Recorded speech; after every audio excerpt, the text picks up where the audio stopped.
This is Sarah Stewart Holland. And this is Beth Silvers. Thank you for joining us for Pantsuit Politics.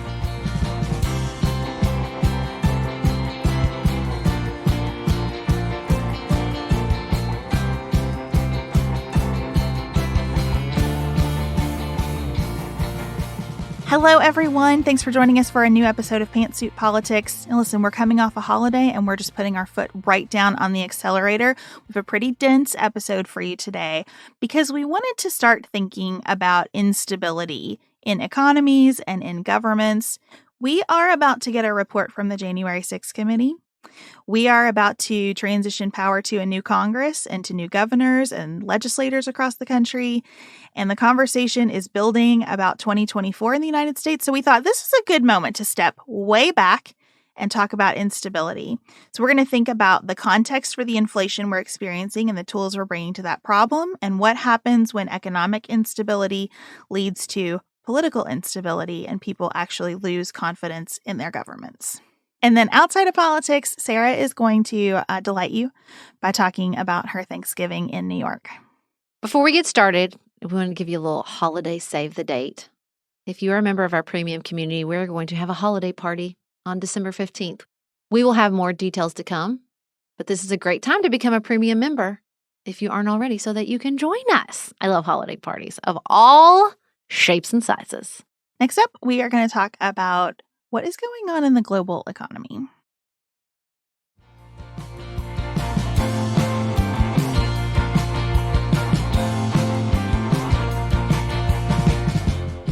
Well, as everyone knows, we have an inflation situation happening here in the United States. And our Federal Reserve has been dealing with the very real strain families are experiencing around prices for certain goods and services. What we wanted to talk about today is how we are not alone, and how the volatility in economies across the world and in digital currency all seem to indicate that monetary policy might be in a new era with some new rules. Like this transitional time we've experienced in many sectors of our lives over the past few years seems to be extending to the economy as well. Well, and like every other institution, the pandemic accelerated those changes. Absolutely. You know, last month we talked about this in the UK. The new Prime Minister, Sunak, has gone all the way back to a more traditional financial policy to create that economic stability. But again, even in Britain, even if you don't have a Liz Truss at the helm, you see these depreciating currencies, particularly in comparison to the dollar. You see it with the euro. You see it with the Japanese yen. You see it with the Norwegian krone. There are lots of places where the currency itself is depreciating. I appreciated that Axios pointed out how the U.S. dollar is actually pretty solid relative to other countries for a few reasons. One, we are not completely reliant on imported energy. Number two, the dollar is the world's major reserve currency, so we still get to kind of be the standard against which other currencies are measured. And number three, I don't see that changing anytime soon. Remember when we used to talk about that a lot? We talk about, oh, what if the U.S. isn't the world currency? I feel like that conversation has died. At least for now. And the third reason is that we are not dealing with something like Brexit or other massive political upheaval. As tumultuous as our politics feel, worldwide, we're pretty steady here. And that really benefits the value of our currency. Well, and across the globe, including here in the United States, this phase that feels like it's coming to an end is a global approach where deficits didn't really matter. Countries everywhere, including the U.S., were running pretty high deficits. And where high inflation is really acting as a constraint on that spend, sort of juice the economy through high government spending, run up a deficit. Who cares? Money is cheap, so let's spend and borrow. And now everyone is running out of road with that approach. And that's why you see Liz Truss plan to continue that, even go even further to spend and cut taxes falls apart. You see real instability in the British economy because everyone is like, oh, no, No, we're not doing that anymore. We're not doing that anymore. And definitely hear it here in the U.S. One of the big things that Congress will be debating during this lame duck session, and particularly next year, is continued spending militarily with aid to Ukraine. Like, there's just an increased appetite for constraining government spending in the United States and around the globe. One place where this shift in what monetary policy for governments might need to look like is showing up is the bond market. Usually, sovereign bond markets are quite stable, and investors understand I'm going to get a lower return when I invest in government bonds, but that's because my risk is going to be lower. Now, governments issue bonds to raise capital to pay their debts or to fund improvements. And the bond market is just the marketplace where investors buy those securities. Bonds are priced according to interest rates, which determine how existing bonds compare to new bonds, as well as the creditworthiness of the borrower. And we have had months of turbulence in bond markets, unusual turbulence because of inflation, because of how quickly central banks are raising interest rates to try to combat inflation, and because overall everyone is sort of bracing for the characteristics of a recession. It does look like that is starting to stabilize. Investors are adjusting. They are having a greater appetite for some of the risk associated with bonds. Inflation might be peaking. I hate to even say that out loud, but I'm just going to cross my fingers and hope so. Risk it. And there are strategists saying this is a good moment to get serious about investing in bonds again. Well, it feels like it's this disjointed pacing when you look at the bond markets, when you look at cryptocurrency, which we're about to talk about in a minute, where, it's like we have those weird moments where everyone has huge economic concerns and investors are jumpy. And so you see central banks really stepping up, like at the beginning of the pandemic, where our central bank was issuing an enormous amount of bonds. And so, but then all of a sudden, then the stock market is still doing really well, but it seems completely discombobulated from everybody's perception of how the economy is doing. I think there's been so many times over the last few months where, I've had personal conversation, or we've talked about on the show, like, is the stock market just completely detached from reality? And I don't think it's detached from reality, but I do think there's this weird pacing problem where we're out of step either globally, or the central banks are so focused on their own national reserve policy that it's bumping up against the fact that we're really a global economy. And so you just feel it's this tension, this pulling and then this straining, and then all of a sudden you'll have all the slack in the line. Like, I'm mixing a lot of metaphors here, but I don't know how else to describe it. It does feel like hurry up and wait, or pull, and then there's too much and everybody's slinging forward. It's just this very discombobulating feeling. It's a little bit like the midterm election analysis. Here's what history would say should happen right now. And then it doesn't happen that way because there are too many variables. And I think that's what's happening with the economy. That's what's happening in the headlines as we're sitting down to record on Monday morning.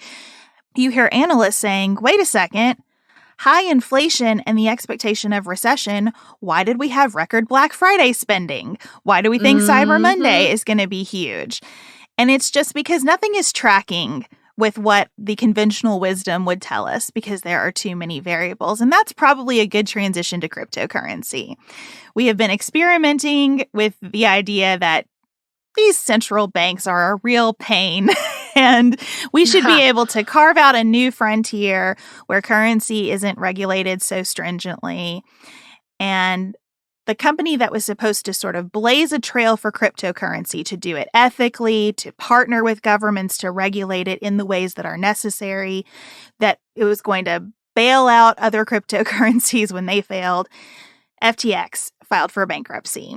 And it's been really fascinating to read all of the retrospectives about why. I feel like every time someone writes something new about Sam Bankman-Fried, I want to read it because there are so many factors that created the perfect storm for this company to go down. And on the one hand, you think, well, maybe this is just uniquely bad management, uniquely bad commingling of assets between two companies, uniquely bad rejection of external advisors and romantic relationships in the boardroom and all the things. But at the same time, some of the problem with cryptocurrency is that there is nothing behind it. And so a whole set of questions are opened up because of FTX's failure. Again, it's that pacing problem. The interest in crypto far outpaced the infrastructure for crypto. I know sometimes it gets a bad rap, guys, but our, federally backed financial structure is something we all really take for granted, as evidenced by the fact that so many people were participating in the exchange at FTX with this assumption that it would be federally backed, like a money in a bank. So if something goes under, you can still get your money. We just take that for total and complete granted. You stop seeing the little FDIC, the language at the bottom, right? But it matters when it's not there. And, I think even going back to all the Super Bowl commercials that were saying, get in, because this is it, and this is going to be, and there's still some of that narrative out there. And I don't think crypto is over, but I think it outkicked its coverage. I'm having a lot of conversations in my life about television right now. It seems like every time I'm gathered with people and we start talking about TV shows, inevitably the conversation sort of becomes, I hate having all these streaming services. I wish things were bundled again. I wish we kind of went back to basic cable. And I've been thinking about this with cryptocurrency. It's okay for us to try to innovate. And it's okay for us to sort of walk out ahead of ourselves and then say, no, too far. We need to come back a little bit. We need to moderate the vision that we had. I think my concern about doing that with cryptocurrency is that money is a whole different ballgame, and the fungibility of money and that government backing of it does enable you to say, okay, I'm going to take some risk, but not all the risk. It's worth talking about cryptocurrency to me in connection with the rest of this conversation, just to remind ourselves that there are so many variables, and the simplistic discussions that we are hearing, especially from some politicians about inflation, just don't capture everything that's happening out there right now. And maybe that's always been true, but it is particularly true and I think obvious today as you look across the global landscape. And it just feels like a particularly important moment to just say, hey, we see it too. All these factors, all these complications, because it's a hectic time of year that involves enormous amounts of money. And so just to say, yeah, it's wild out there. And not just in the cryptocurrency space, when, global markets and world currencies are experiencing a lot of fluctuation, that sense of unease we feel is reasonable. Although there was a poll this morning that most workers feel pretty secure in their job, not like they're going to get laid off, not like they're going to see, a decrease in income over the next few months. But even if you don't see a decrease in income, you see a decrease in take home because the prices of everything are rising. And those conversations, and I'm sure many of you had them over the Thanksgiving holiday, can become very simplistic in a way that doesn't acknowledge the enormous complexity when you're talking about something like the global economy. And so we just wanted to say, hey, here is a space that we acknowledge the enormous complexity of the global economy. And we haven't even scratched the surface, but we do want to transition because instability in economies often leads to political instability. And we want to talk about a few examples of places in the world that pretty dramatically illustrate that connection, and also talk about what lessons we can take from governments that are experiencing huge amounts of instability right now. So we'll do that right after this break.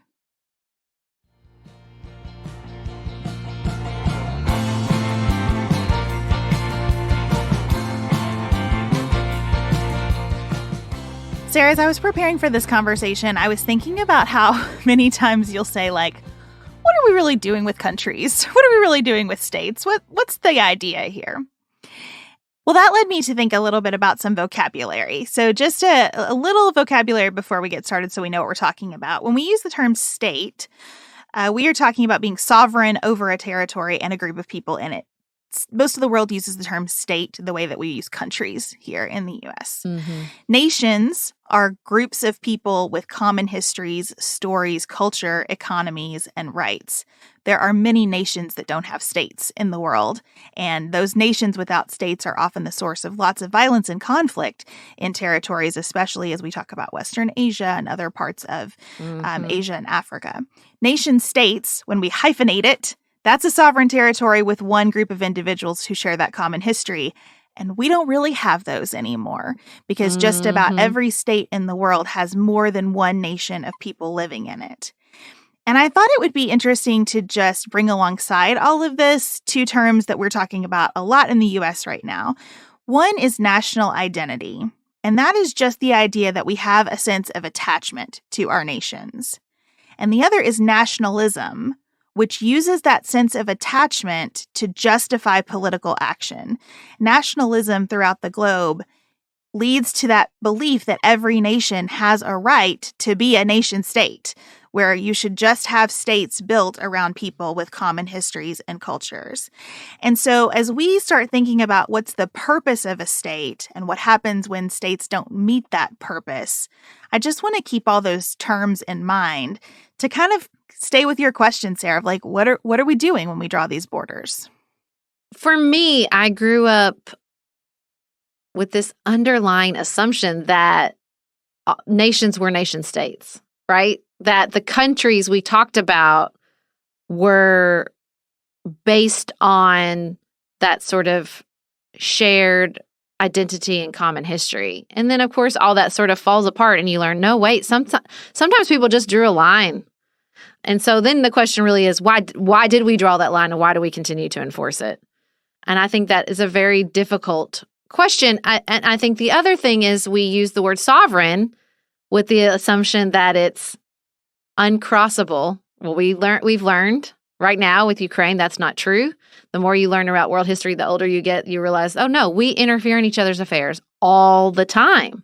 So what does sovereign even mean? If this entire structure is built on the idea of sovereignty, which we don't often respect, then really, really, what are we doing? And I think that's a great place to start talking about Haiti, which so many of you guys have sent us messages. We've been following this story for months, and we really wanted to give space on the show to talk about it because there is real human suffering, because it is incredibly important, not just to the present state of global affairs and the future state of global affairs, but it gets to so many of these issues, particularly interference in sovereign nations. So Haiti as a state has not been able to do one of the foundational things that states do, which is just maintaining law and order, and that's been true for years. Haiti has a long history of criminal gangs doing violence and essentially rendering the government ineffective. And gangs rapidly expanded their power under former President Jovenel Moïse. Moïse came to power in a tumultuous election. During his tenure, there were lots of anti-government protests, and then he was assassinated last July. It's believed that a group of Colombian mercenaries killed him. That investigation is ongoing. We don't know the motive yet. After his assassination, a new prime minister took over, Ariel Henry. He's never been confirmed by parliament. And so now you have an even bigger crisis of legitimacy around the government, and that's created a power vacuum that gangs have stepped in to fill. The situation that has created on the ground for the people of Haiti is truly, I think, almost impossible to imagine. You listen to reporters who have been to Haiti for years and have gone recently, and you hear the shock and horror in their voices.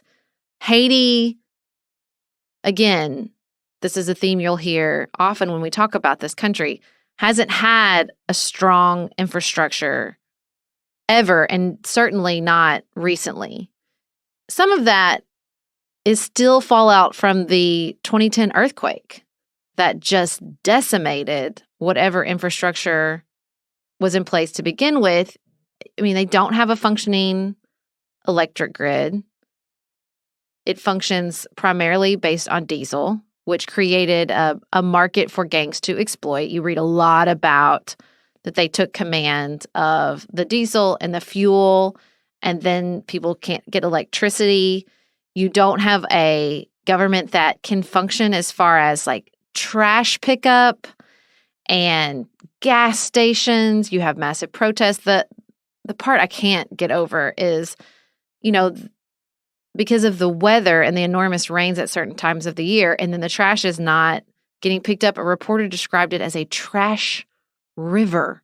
And that's just basic electricity trash. Like, we haven't even gotten to food, medical supplies, much less something like school. I mean, just the basic building blocks of modern human society have crumbled underneath the people of Haiti.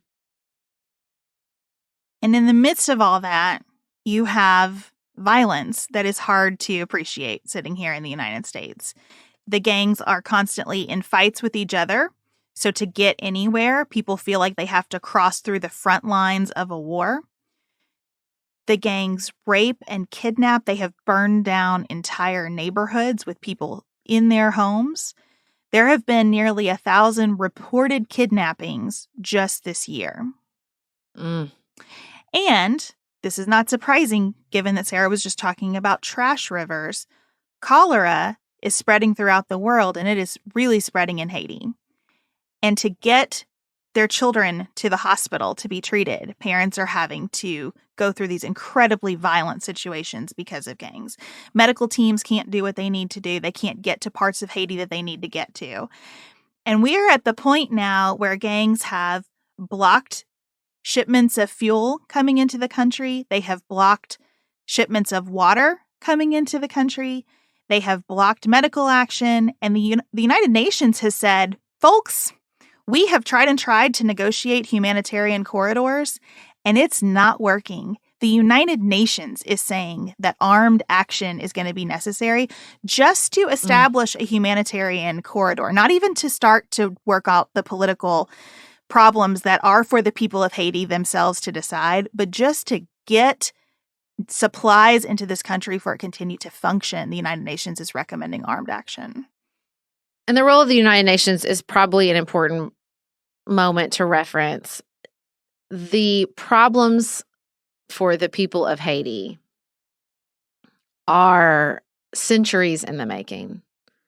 We don't have time to get into the history of Haiti, but it is racialized, it is oppressive, and it is filled with international interventions that made the situation worse. And so it feels in the conversation surrounding Haiti as if, so many people in Haiti are like, we understand how terrible it is, but every time there's an international intervention, it makes it worse. So there has been talk of U.S. and Canada sending tactical equipment to help Haiti's police. But again, the police should be standing on the block of a legitimate government, which they are not. And so there's been a lot of writing around the Montana Accords, which was proposed in August of 2021. It's a commission for a search to a Haitian solution to the crisis. It's civic, religious, political organization and leaders that assembled after the assassination and, they are submitting proposals, calls for a provisional government to take over. But I understand the narrative that any international intervention could make it worse. I don't know how you get to a provisional government without some sort of military or police support or even pushback against the gangs. It's such an impossibly difficult situation. So in Haiti, you have a situation where government has just collapsed, and you see the impact of that.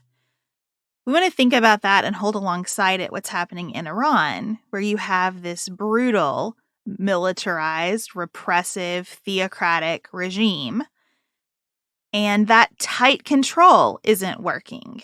We are now in our third month of protests following Masa Amini's death. The regime has killed more than 400 protesters and arrested more than 15,000.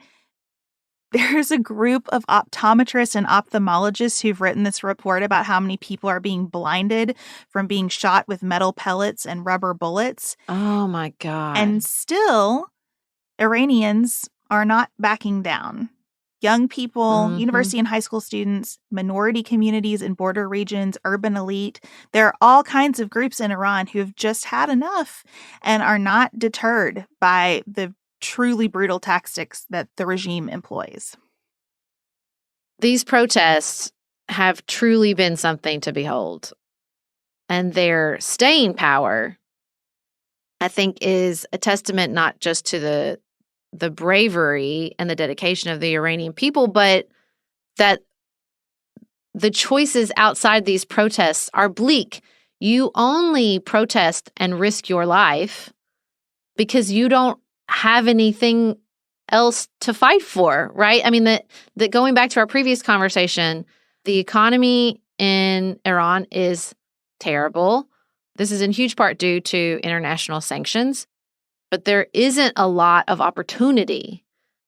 And when you don't have a future in front of you as an Iranian young person, then the risk of death is not that much of a risk, right? What are you sacrificing? What are you leaving behind if there's no economic future, if there's no freedom of expression or arguably like choice or free will or anything in front of you? And so it's a situation that I think is so impossibly difficult for us to imagine as Americans, and also tied up with the decisions of our government and our presence in that region of the world.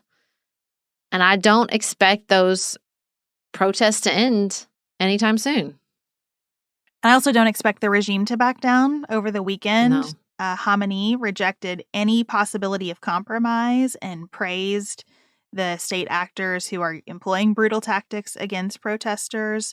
So you don't see a lot of movement here. And I just am kind of pausing to think again about what is a state supposed to be?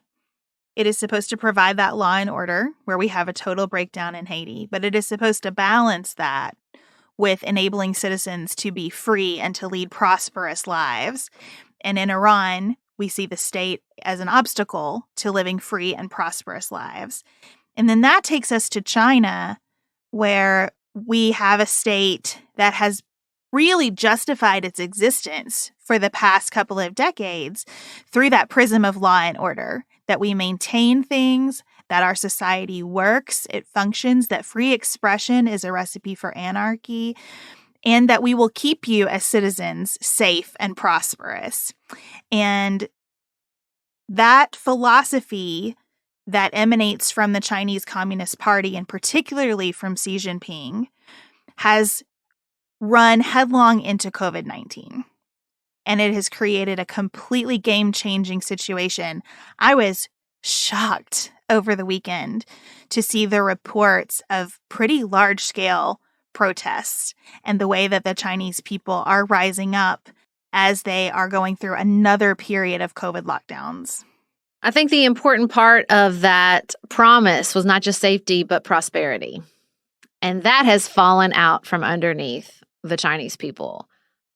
Between the lockdowns, which in the beginning, the promise of keeping you safe is important and it could go a long way, but I cannot fathom living under these level of lockdowns for almost 3 years. I just cannot comprehend. And again, maybe if there was still prosperity, but that level of lockdown doesn't just affect the citizens of China, it affects the economy. It has affected the global economy because so much of our global supply chain is built on manufacturing in China. And so when everybody goes on lockdown and the factories go on lockdown too, that affects everything. And so you just hear story after story of workers basically locked in the factory with not enough food, people in their apartments with not enough food, people being separated from their children.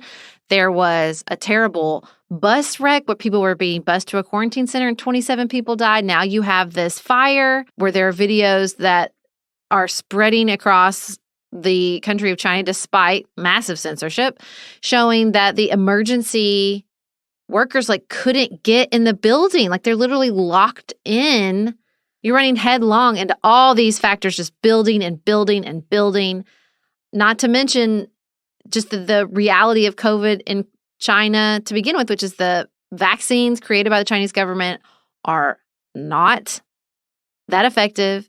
And it is remarkable to see the extent of the protests, that people are shouting that for Xi Jinping to step down, for the Communist Party to step aside.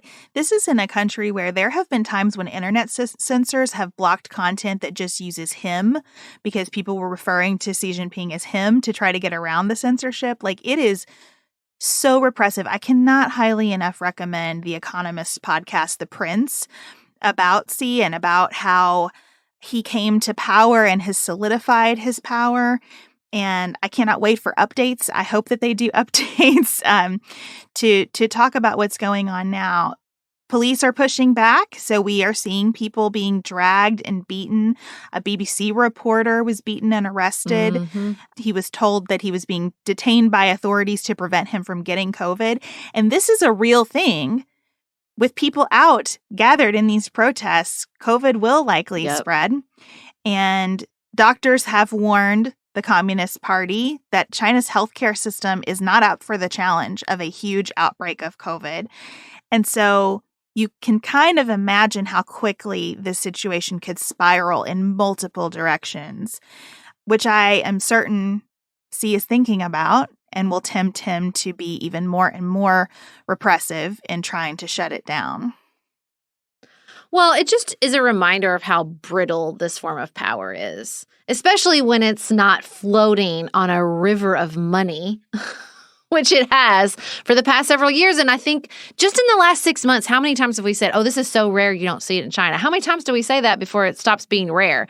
You know, we saw the protesters drop the sign over the overpass. We saw the former president sort of dragged out of the Communist Party. Like, that stuff, you can't just erase it. We've all read plenty of novels and watched plenty of television shows about dystopian governments where censorship only goes so far. There's really no zero COVID policy, and there's no zero tolerance as far as censorship.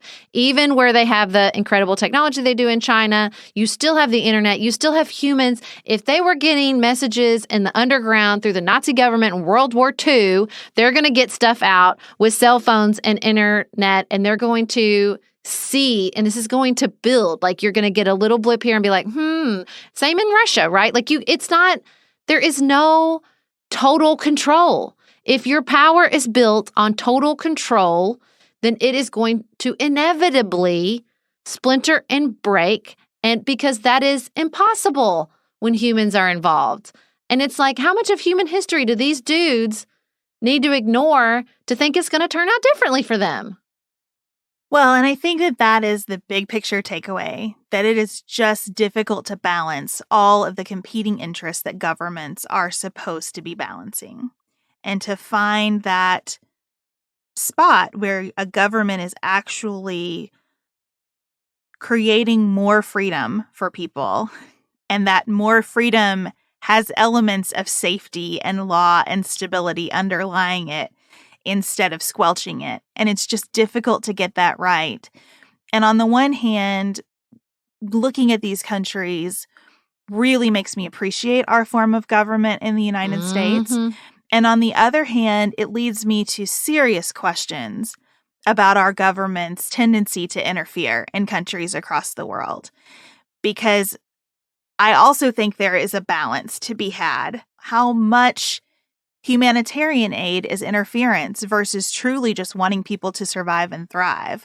What do we do in situations like Syria, where you see a repressive regime become genocidal? You know, that tension is also a really difficult one to navigate.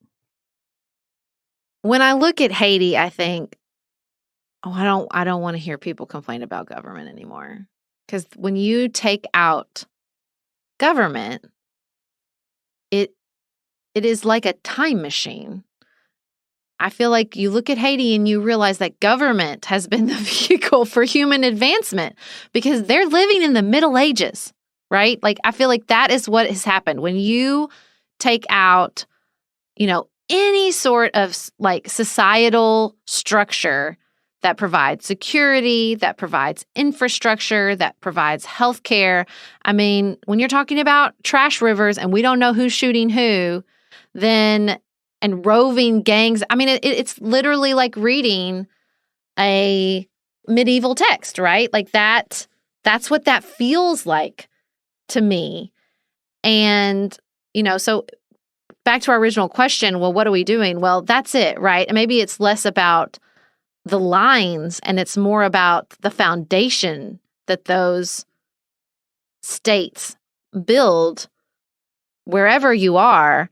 And when I look to places like Iran and Haiti, and I think about our history of intervention, I have a complicated relationship with transparency. That sounds really terrible, but let me explain.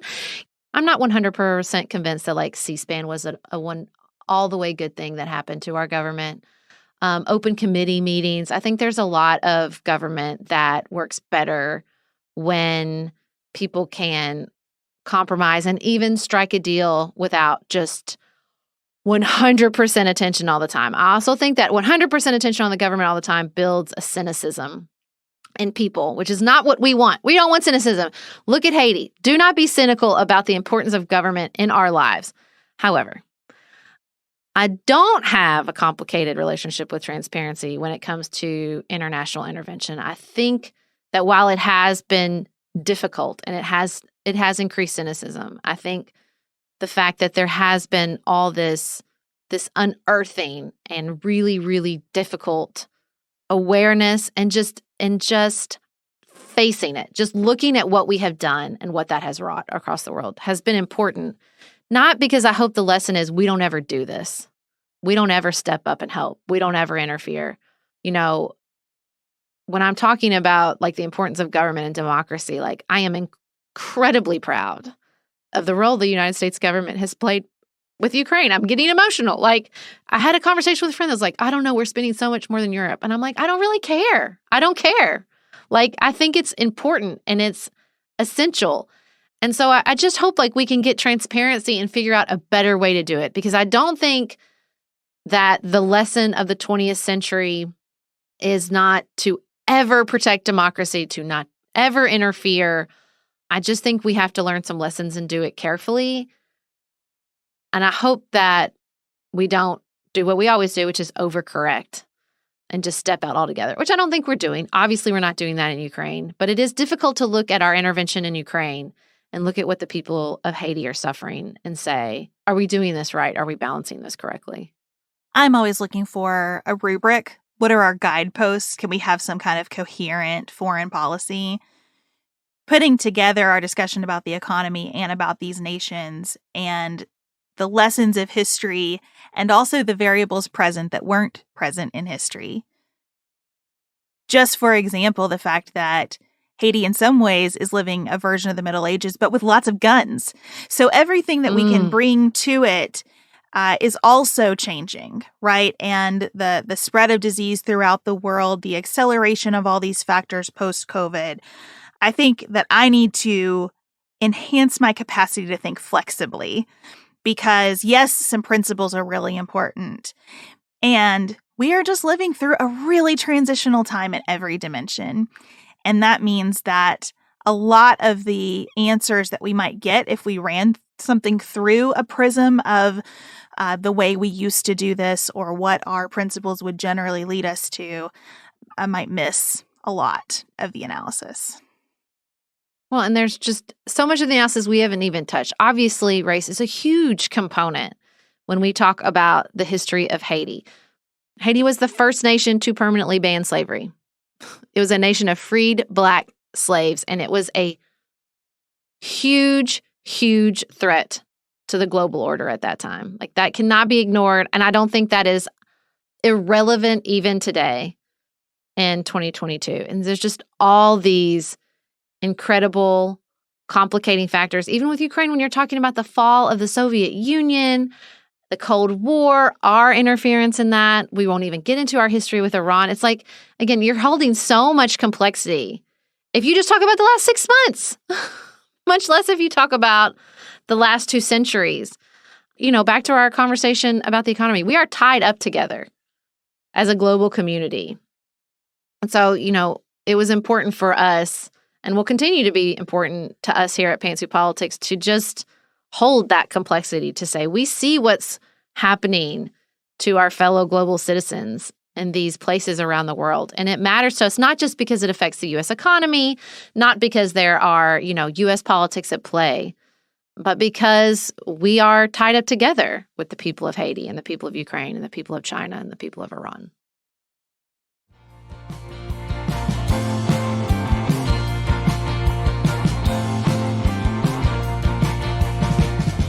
We always end our show by talking about what's on our minds outside of politics. And Sarah, I know that you are ready to tell us all about your Thanksgiving. You guys, it was so perfect. Everyone listen to me. You just got to go. You got to go to the Macy's Thanksgiving Day Parade once in your life. I actually saw a quote today that I wanted to share. I thought it was so great. It's from Daniel Burnham, and it says, "Make no little plans. They have no magic to stir men's blood, and probably themselves will not be realized. Make big plans, aim high, and hope and work, remembering that a noble logical diagram once recorded will never die, but long after we are gone will be a living thing." I just love that. I love that because I think vacations are intimidating to people. And I get this a lot in my DMs, like, "Oh, I don't know. But you've inspired me. I'm going to do it." Just do it. Whatever you're thinking about. It's like our Into the Woods discussion. Like, whatever is on your bucket list. So many people said to me, "Oh, going to the Macy's parade is on my bucket list." Do it. The time is now. Make big plans. My husband was a little skeptical, but we had such a perfect day on Thursday. I cannot endorse this experience enough. You're standing with all these, just this cross-section of humanity. I stood next to a woman named Joanne who'd been to 36 Macy's Thanksgiving Day parades. Can you imagine? 36. Don't worry, everybody. I got her cell phone number. We can fully exploit all her expertise into the future. I stood next to the keyboardist for Yola. He plays the keyboard for Yola. And his girlfriend was like a artist. She does these amazing drawings. Her and Felix were playing a little drawing game together. I just cannot tell you how incredible it was. The adults were like kids. That was my favorite part about it. I think the adults perhaps were more excited to be there than many of the children, because every, giant balloon we were just in awe of. I literally found myself tearing up a little bit at the Sesame Street parade float. I just was like, they were there. Big Bird was right in front of me. I was not prepared for my emotional reaction. And forget it. When Santa came by, we were full elf. We were literally screaming, "I know him. I know him." We were all so excited. The weather was perfect. The people were perfect. The parade was perfect. I'm still floating, pun intended, on my happiness from the Macy's Thanksgiving Day Parade. Well, I'm so glad that it was perfect. It was really fun to see all of your pictures. Will you do it again soon, you think? Is this going to be an annual trip for you? Probably not. Probably not annual. Although I can't imagine never doing it again. I had so much fun. Although I'm a little worried, could any experience live up to this? I don't know. I ordered the perfect weather. I manifested it. I said I want to be high 40s and sunny, and that's exactly what it was.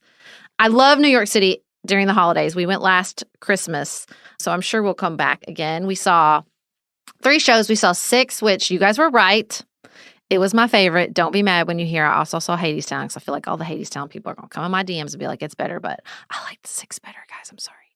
And then we saw Moulin Rouge because Leah Michelle did throw a wrench in my perfect weekend and got sick. It's okay. I'm trying to get over it. But it was just such a fun time to be there to get sort of the Thanksgiving and the Christmas. We had such a fantastic time. And we had a Pantsuit Politics meetup at Bryant Park, which was so much fun. I was very jealous of that. I'm so glad that you got to meet some of our people. Yeah, it was a good turnout. I think we had 10 or 15 people. And this, a week ago, I was like, "Anybody want to meet up?" This was not a deeply planned event. But we had so much fun. We sat around and talked and had hot chocolate and got to know each other. And I think several of the listeners who live in New York exchanged information so they can hang out in the future. We just had so much fun. I cannot endorse this experience enough. Whatever big bucket list trip, be it the Thanksgiving Day parade or otherwise, that you're waiting to plan, let this be the Holy Spirit moving in your life. Do it. Go now. Go forth. Travel. Experience. How was your Thanksgiving? It was hard, honestly. I know a lot of people had hard Thanksgivings, so maybe it's good to just say that, but a lot of us have hard Thanksgivings. I did get to spend some time the week before Thanksgiving with my parents and my sister and her husband and my niece, and that was wonderful. Niece time is the best of all times. And then we spent some time with friends over this weekend, and I truly lived that I get by with a little help from my friends song. Like I was very, very restored by getting to hang out with our friends this weekend. And my friends Jen and Brian cooked a wonderful meal. It was very strange for me to not be the one cooking everything. And Chad said that he saw and applauded my release of control and felt there was growth in that. And I said, thank you for noticing. And it was really, that part was really wonderful. And so I am super grateful for friends who are like family, especially when family is going through a hard season. So I agree with you. Like you gotta live in the moment. And also some of those moments require you to be in places that don't feel magical at all. And you still know that they're the places that you need to be for that moment, because that also is life. And living life to the fullest involves facing down some of that suffering sometimes. And so that's kind of the side of the coin that we were on this Thanksgiving. Well, now your family was together because Ellen made her stage debut. She did. I know that she shined. She's a natural.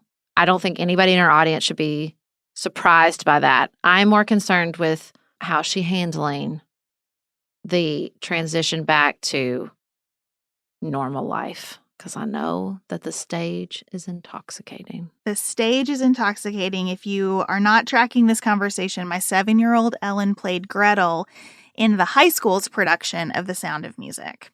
And so not only did she get to shine and experience the intoxication of the stage, she did it alongside teenagers who are intoxicating in their own way for a 7-year-old.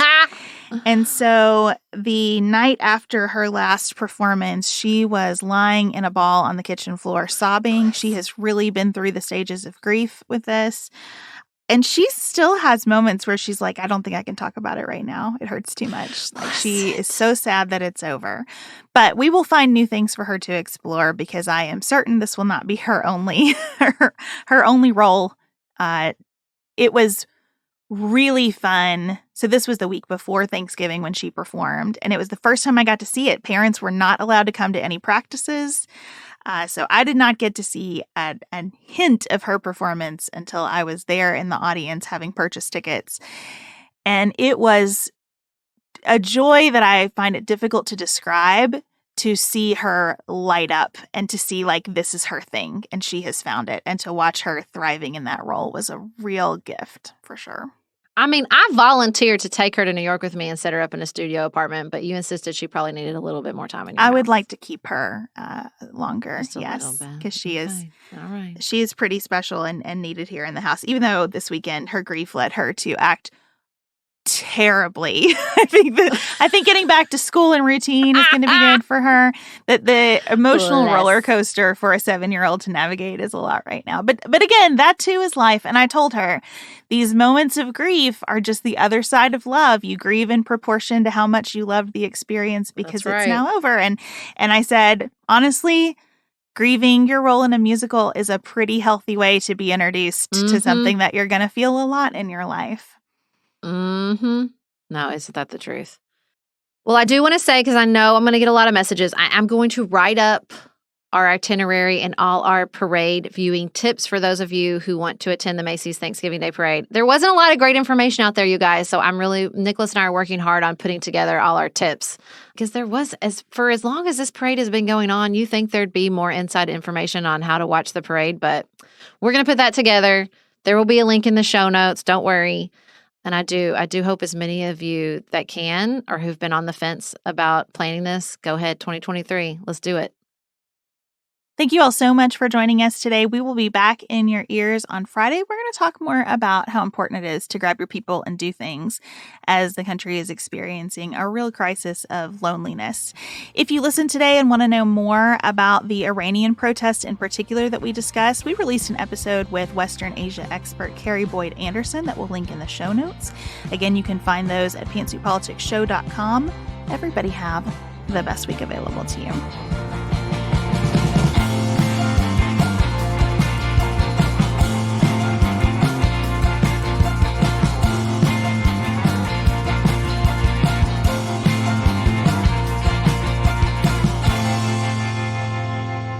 Pantsuit Politics is produced by Studio D Podcast Production. Elise Knapp is our managing director. Maggie Penton is our community engagement manager. Dante Lima is the composer and performer of our theme music. Our show is listener-supported. Special thanks to our executive producers. Martha Brunitsky, Linda Daniel, Allie Edwards, Janice Elliott, Sarah Greenup, Julie Haller, Helen Handley, Tiffany Hassler, Emily Holiday, Katie Johnson, Katina Zuganellis-Kasling, Barry Kaufman, Molly Kors, Lori Ladow, Lily McClure, Emily Neasley, The Cousins, Tawny Peterson, Tracy Putoff, Sarah Ralph, Jeremy Sequoia, Katie Steigers, Karen True, Annika Uvaline, Nick and Elisa Valelli, Catherine Vollmer, Amy Whited, Jeff Davis, Melinda Johnston, Michelle Wood, Joshua Allen, Morgan McHugh, Nicole Berkless, Paula Bremer, and Tim Miller. Rishi Sunak. Is that right? Rishi Sunak, because I don't know. If that's right, I want a gold star today. I think it's right. Rishi Sunak.